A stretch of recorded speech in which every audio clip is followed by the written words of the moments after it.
Olá, sejam muito bem-vindos a esse programa, o primeiro de 2026. E para começar 2026, né, tem que começar com gente especial. Né, Renata? Né? Né? Se eu tô falando, então é verdade. E a gente vai começar a temporada 2026 com o apoio também mais que especial, que é da Regiane, né, da Rainha das Ervas, que é um empório online, né, de produtos naturais. E inclusive ela trouxe um presentinho aqui para Renata, né? Que daqui a pouco a gente vai abrir esse presente. Se você quiser ver a reação dela, você vai lá no nosso Instagram, que lá vai ter o vídeo dessa entrega aqui, desse presente especial da Rainha das Ervas. E quando eu falo que a Renata é alguém especial, porque ela tem uma missão especial. Ela também tem um podcast, né, Renata? E que chama Mães Conectadas. E é disso que a gente vai falar hoje, sobre conexões entre mães. Esse é o nosso tema hoje. E essa é a segunda entrevista já que a gente grava, né? Eu gosto muito do trabalho da Renata e para mim é sempre uma honra trazer ela aqui. E é uma troca, assim, a gente conversa muito e eu aprendo muito vendo ela falar, vendo o trabalho dela. Então, se você quiser saber sobre o trabalho dela e ver esse bate-papo entre a gente, essa conexão também entre mães, né, Renata? Sim. Você fica até o final que você não vai se arrepender.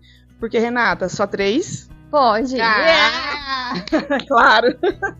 Casa, minha gente. Já sabe, né?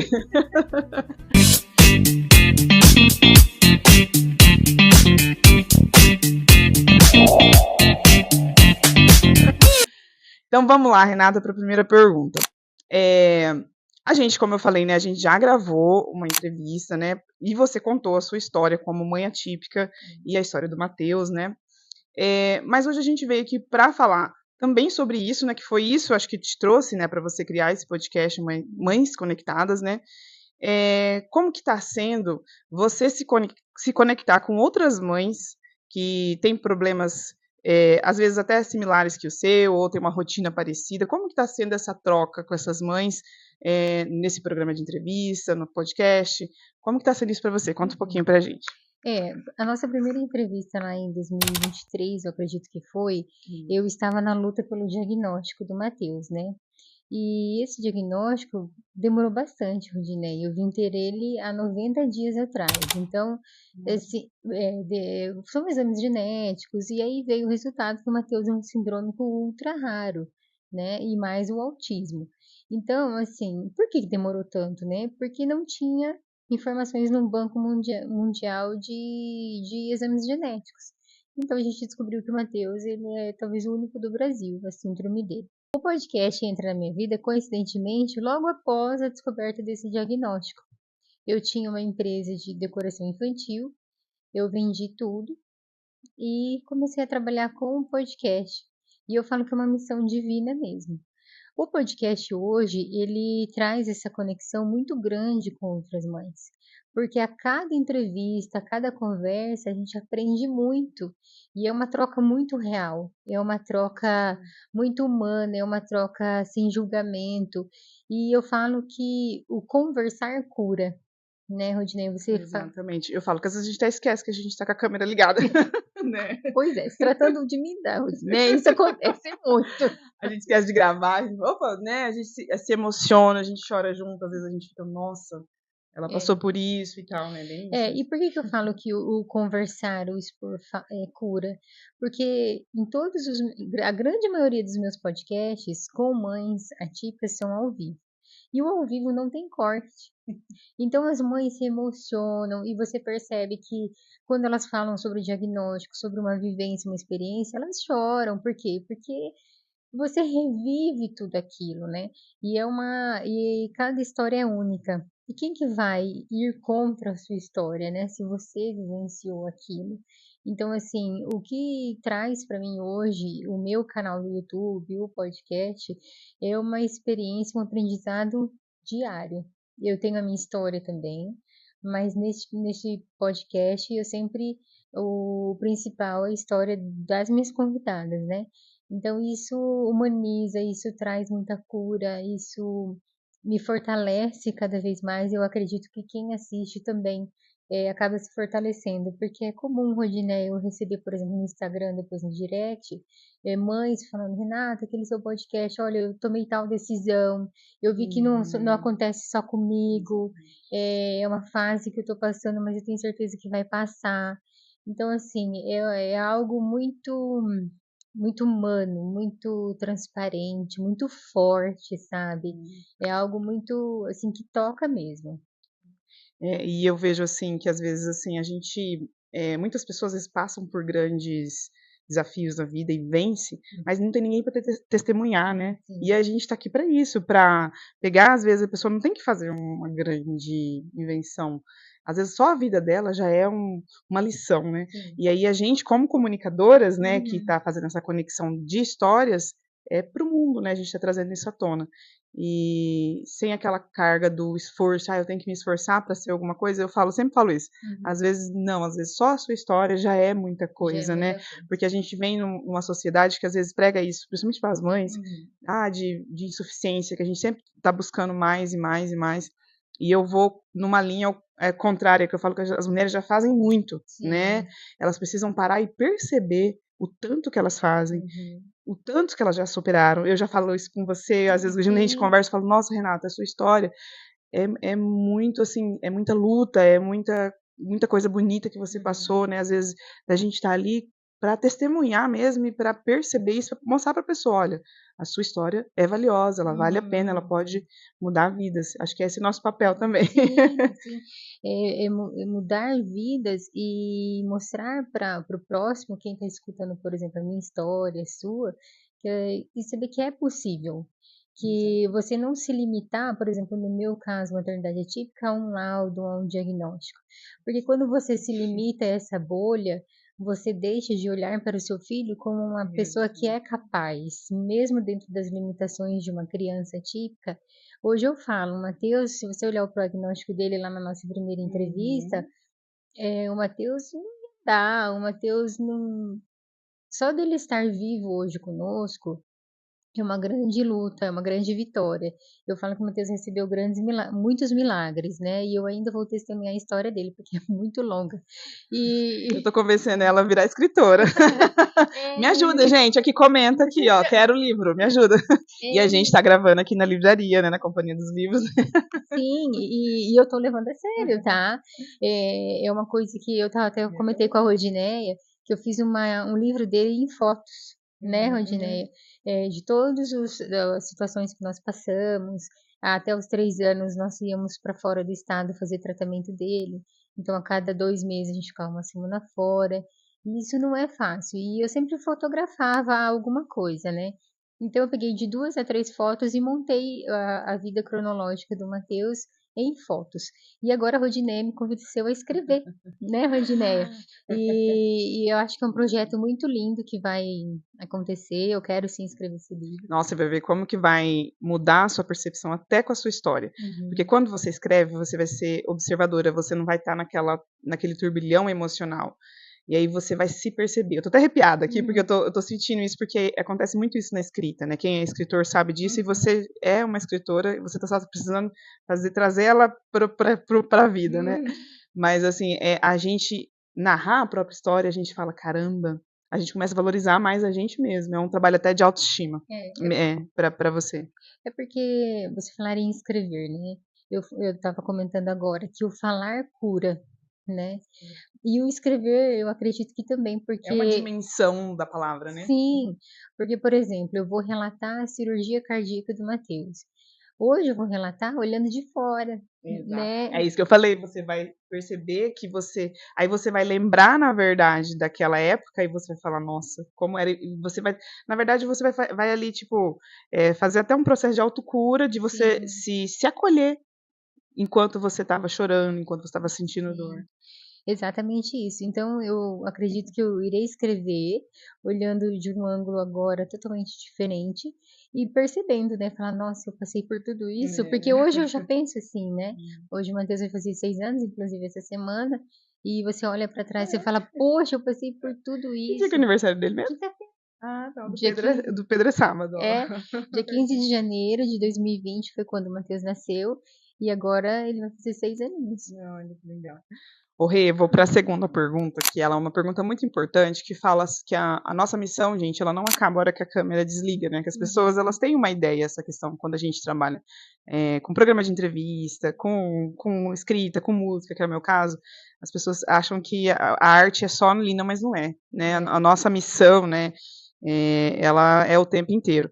E aí a pergunta é exatamente essa, você acredita que essa conexão entre mães, né, não está só no programa, como que é no seu dia a dia, contato com outras mulheres, outras mães, quando você vai para terapia, por exemplo, ou quando você vai em algum lugar que você encontra uma mãe, como que é esse trabalho? É, exatamente isso. Não é só no podcast, né? Não é só um pouco nas redes sociais, porque eu falo que o Instagram é um recorte da nossa vida. Exatamente. Mas eu vejo, Rodiné, como uma quebra de silêncio.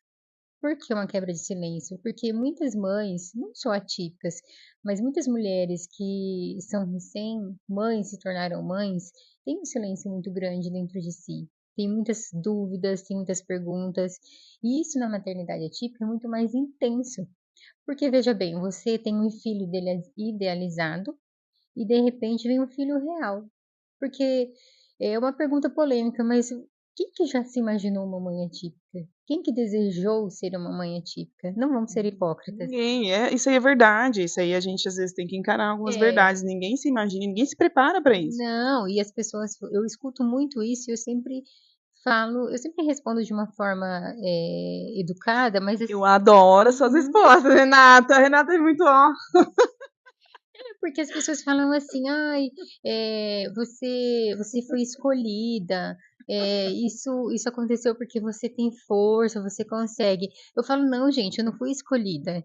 Eu aprendo diariamente, assim como uma maternidade típica, eu tenho as duas maternidades, típica e atípica, mas a maternidade atípica, você aprende na raça, você aprende, porque o que que acontece? A criança tá ali, ela depende totalmente de você. Não tem outra situação. Então, não é que eu fui escolhida. Sim, eu posso ser escolhida aos olhos do pai, vamos dizer assim, independente de religião e Pra vir crença. aqui nesse mundo, né? Com Escolhida essa pra viver. missão. Mas eu não nasci sabendo. Eu não tenho essa força toda. Nós não somos fortes o tempo todo. Então, assim, é um aprendizado dia após dia. E eu posso te falar, Rodineia, as crianças especiais, elas vêm com uma luz tão grande, mas tão grande, que elas chegam e nos transformam. Então, assim, essa conexão que você me perguntou, ela é muito real nas salas de espera das clínicas de terapia. A gente sabe certinho a mãe que está chegando, que é novata nesse mundo do universo Pelo atípico, olhar, né? pelo olhar. Então, assim, gera amizades muito bonitas. E isso tanto no online, à distância, quanto no presencial, porque é uma amizade sem julgamento. A pessoa, a mãe, ela chega para me contar uma história, e se eu já passei por aquilo, eu vou escutar ela sem julgamento. Eu vou falar, olha, eu passei por isso, foi assim, assim, sabe? Mas porque assim, cada criança é única, independente do que ela tenha. Então essa conexão ela acontece muito no podcast, ela acontece nos comentários, ela acontece no Instagram, ela acontece nas salas de espera. Agora mesmo eu fui num espaço onde tinha outras mães e uma mãe chegou e me para conversar, falou assim, Renata, eu assisto seu podcast e eu comecei a entender o que é a maternidade atípica. E assim, aí a gente conversou bastante, mas assim, isso gera muita conexão, muita. E é uma conexão muito forte, de amizades muito verdadeiras, que acabam acontecendo. Renata, e você falou uma coisa muito interessante aí, que é essa questão do rótulo da mãe atípica, né? Que, eu sou mãe atípica, eu vou para terapia e tal, meu filho tem o problema. Não, é seu filho. Essa conexão, que eu acho que só quem é mãe sabe, que é uma coisa assim inexplicável em palavras, né? É aquela coisa assim que a gente não dá para explicar o que é o amor de uma mãe e tal, né? Isso é universal. Isso não tem questão de ser típico ou atípico. É uma mãe, pronto, né? É o seu filho, ele é único, ele tem a missão dele aqui também, né? E isso é uma coisa que você fala que eu acho muito importante para as pessoas não entrar em dogma também, né? De Uhum. defender, eu sou mãe atípica, isso, meu filho. Não, você é mãe Uhum. antes de tudo. Sim. Antes de ser uma mãe atípica, você é mãe, seu filho é seu filho. Uhum. Vocês têm aquelas histórias únicas, você tem questões de família, de gerações que vem passando, cultural. Uhum. Então, é uma questão muito importante que você fala e eu acho que tem que bater nessa tecla mesmo, de incentivar você olhar para o seu filho fora do autismo, fora do TEA, fora de qualquer diagnóstico. Isso aí é uma coisa muito interessante e a gente tem que falar muito, muito disso. É porque antes do diagnóstico tem a criança. E o que acontece, Rodinei? Para chegar nesse ponto de ver o seu filho como único, primeiro precisa acontecer a aceitação. A aceitação de um diagnóstico, a aceitação de uma síndrome. E depois dessa aceitação vem as batalhas. Mas você nunca se esqueça que ali tem uma criança. Eu passei por esse processo de aceitação, eu passei por esse processo de ver que a quantidade de terapias não estava sendo humana para o meu filho nem para mim. E quando eu percebi isso, eu vi que quando eu cortei as terapias do meu filho por conta própria, porque eu estudo muito meu filho, né? Então eu falo que eu tenho autoridade e condições para falar isso, do antes e depois. Uma coisa interessante, você falou, você estuda o seu filho, não a doença. Porque às vezes a mãe vira assim, porque mãe é um bichinho esquisito, né? Para não falar. Aí a gente fica obcecado, às vezes, por algumas coisas, e você diz, eu estudo o meu filho, não a doença dele. Estudar a doença também faz parte, para você entender o que ele precisa naquele momento. Mas se você pegar, por exemplo, um laudo hoje, igual eu peguei do Matheus há 90 dias atrás, você se paralisa. Você fala, o que eu faço agora? Né? E lá há um ano atrás, um ano e meio atrás, quando eu revisei as terapias do meu filho, pensei, qual é o foco hoje? O foco hoje é tal coisa, então tá, então descarta isso, descarta aquilo, por quê? Porque ele precisa ser criança e eu preciso ser mãe, eu preciso deixar de ser a mãe terapeuta, a fisioterapeuta, a fonoaudióloga, porque você traz tudo isso para dentro da sua casa. Rodinei, eu tinha quase que uma clínica de fisioterapia na minha sala de estar. Parecia uma empresa, como você fala, assim, com agenda executiva. Você falou uma coisa assim, né? O Matheus tem uma agenda executiva com 6 anos, tadinho. Esses dias eu brinquei no Instagram, eu falei, gente, estou contratando Uber, secretária executiva, fisioterapeuta, fono, cozinheira, porque assim, a gente é tudo isso um pouquinho. Uma empresa, né? E muitas vezes, diante de toda essa situação, você acaba esquecendo de ser mãe. Simplesmente mãe, de pegar o seu filho e levar num parquinho, sabe? Então, as mães que estão me escutando, entendam que olhem para o seu filho hoje diferente. Se ele derrubou um copo, se ele fez uma arte, algo que você não gostou, eu sei que são realidades diferentes, mas olhe para o seu filho de uma forma diferente. Por quê? Porque tem muita mãe, às vezes, ao seu redor, que daria tudo para o seu filho ficar chamando mãe 300 vezes ao dia, né, nessa época de férias. Que daria tudo para o seu filho comer sozinho e bagunçar a mesa toda. Então, essa é uma realidade, por exemplo, que eu não vivo. Hoje eu falo isso com mais tranquilidade, porque é uma ferida curada, entre aspas, né? Tô medicada. Tô brincando. Então, assim, é um processo de entendimento, é a realidade e aceitação. E quando você diz em conexão, voltando à sua pergunta, ela é muito importante, fundamental para as mães. Porque o que acontece, Rodinei? Tem muitas mães que não fazem terapia, tem muitas mães que são taxadas de louca, de tanta coisa, sabe? Mas ninguém tá ali vivenciando 1% da vida dela, vendo que ela precisou deixar todo o trabalho, toda a questão financeira, e passa por tanta coisa, tanto perrengue. Vou pegar um gancho dessa sua fala para a terceira pergunta, que é exatamente sobre a questão da solidão materna, né? Que é uma coisa toda mãe passa. Infelizmente, é uma realidade. É uma solidão, assim, que a gente às vezes nem sabe expressar, às vezes a gente nem sabe que existe, né? Mas a gente sente, né? Como que a gente pode promover uma linha, né, contra isso, né? Contra a solidão, a gente aceita que existe, então a gente promove o antídoto, né? Que é a conexão, né? Eu acho que o antídoto contra a solidão é a conexão. Como a gente pode promover isso? Qual a sua opinião sobre isso? Sem a sombra do julgamento, e da comparação, que é uma coisa que pega muito na maternidade em geral, né? Julgar e comparar e tal. Você acha que isso é possível? É muito possível. Mas, na maternidade no geral, o que é muito apresentado, por diversas vezes é o resultado. E se esquecem do processo, né? Então, ai, meu filho andou com 1 ano de idade, ai, que beleza, né? Então, assim, se o seu filho andou com 1 ano e 3, ele não é menos do que o seu filho que andou com 1. É uma comparação. Então, na maternidade atípica, nós não focamos no resultado. Na maternidade atípica, foca-se no processo, porque o processo, ele é muito doloroso. O processo, ele é muito longo. Para você ter um avanço motor, vamos dizer assim, um avanço cognitivo, são horas de terapias, são sessões, inúmeras sessões de terapia. Às vezes para sentar, né? Renata, desculpa, mas assim, Hum, que eu até me emocionei, que eu lembrei de uma história hum, da Catiane, que o filho dela não da Mata? fala, isso. Sim, eu E ela conheço. postou essa semana a seguinte frase, que eu chorei um monte. Ela falou, não sei se eu vou ouvir ser chamada de mãe pelo meu filho. E aquilo me tocou, eu falei, cara, o filho dela não fala, ele é surdo, tem Uhum, autismo e tal, né? Tem várias condições ali. uhum, E aí ela falou aquilo, eu não sei se eu vou ser chamada de mãe pelo meu filho.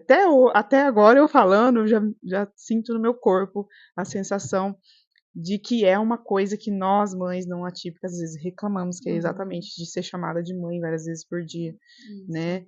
E ela falando isso, e aí entra nessa questão exatamente disso, de você saber que tudo tem um processo. Eu também não sei se vou ser chamada de mãe. O Matheus vai fazer 6 anos, ele não fala. A entrega é muito grande, mas o amor, ele não fala, mas ele transmite tudo pelo olhar, assim. É uma coisa que só quem vive vai entender. E quando eu estava falando do processo e do resultado, isso é muito nítido na maternidade atípica, né? E essa comparação, ela não existe. Não existe de uma forma. Muito únicos, as vidas, os processos, né? É, o que a gente pode comparar, por exemplo, vamos supor, eu tenho a síndrome do Matheus, que é ultra rara, né? Uhum. Eu vou comparar o Matheus com uma outra criança que tem a mesma síndrome, a mesma deleção cromossômica. Aí a gente faz uma comparação. Como que foi a rotina dessa criança? Como que ela desenvolveu? E você Que faz deu essa certo, né? Mas assim, tudo bem. para o bem, sem aquela questão do resultado, porque o resultado ele é muito incerto, né? A gente passa horas fazendo terapia e são vários tipos de terapia. E você não sabe o que vai acontecer no futuro, porque antes de tudo, quando eu falei que você tem que ver uma criança ali, você também tem que respeitar os limites dessa criança, né? Não adianta eu querer chegar, por exemplo, para a fonoaudióloga e falar assim, não, eu quero que meu filho fale. Se ele não tem condições de falar, se ele não tem um cognitivo preservado, se ele não tem uma escuta perfeita. Então, é um processo muito difícil, é um processo muito longo, de muita paciência e resiliência, né? Então, na maternidade atípica, nós focamos no processo e não no resultado. Assim, quando eu fiz essa pergunta, né? Tipo assim, é esse realmente o segredo, é você focar no processo e não no resultado. É. Então, como você me perguntou, não tem como julgar. Como que eu vou julgar, por exemplo, a vida de uma outra mãe que vive um processo parecido com o meu, mas com uma criança totalmente diferente? Que são realidades diferentes, né? É tudo muito parecido e ao mesmo tempo muito diferente, porque a minha realidade com o Matheus, ela tem um processo muito parecido de terapias com uma outra criança, mas o desenvolvimento desta outra criança e do Matheus pode ser totalmente diferente. O Matheus, por exemplo, levou 4 anos para ficar em pé, né? 4 anos e meio, 5 anos para ficar em pé. Uma outra criança pode com 1 ano, 2 anos ficar em pé. Então, assim, tudo é muito único. Não tem como, não é uma receita de bolo. É igual ao autismo. O autismo do Matheus é um autismo atípico. Você já ouviu falar? Não, A tipo, gente nessa. escuta falar sobre autismo de suporte nível 1, nível 2, nível 3, mas e o autismo atípico? Ninguém fala. E é um autismo totalmente diferente dos níveis de suporte. Ele também se enquadra a um nível, ele se enquadra uma parte ao nível de suporte 3, mas ele é atípico. Mas ele é atípico devido à síndrome que ele apresenta. Então, assim, a gente poderia ficar conversando aqui, Rodineia, horas e horas sobre um diagnóstico, sobre uma terapia, mas isso sempre se canaliza e finaliza no vamos ver que ali tem uma criança, né? É a mesma coisa que eu pegar uma pessoa e falar assim, não, você vai na academia todo dia, você vai trabalhar 2 horas por dia, isso cansa, claro que cansa. Uma criança cansa também. Então, assim, é muito importante que as famílias que estão entrando nesse universo, as mães, saberem, primeiramente eu falo, entenda o que seu filho tem, se empodere de informações para você conseguir conversar de uma forma linear com um neuropediatra, com seja lá quem for o especialista, para você poder questionar, né? E entender o que seu filho precisa no momento. Porque não adianta, às vezes, você colocar 13 terapias semanais, igual o Matheus tinha, e não ter resultado algum. E aí você diminui para 5, 6, e aí você vê a criança desenvolver. Mas isso é muito do feeling da mãe, de quem acompanha e dos próprios terapeutas.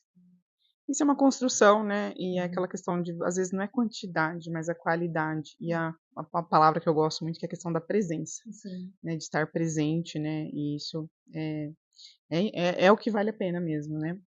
E, Renata, eu queria te agradecer imensamente, né? Por esse encontro, né? Eu falo encontro gravado, né? Agradecer, Renata. E tá aqui, gente, vou deixar o Instagram da Renata, o canal, né?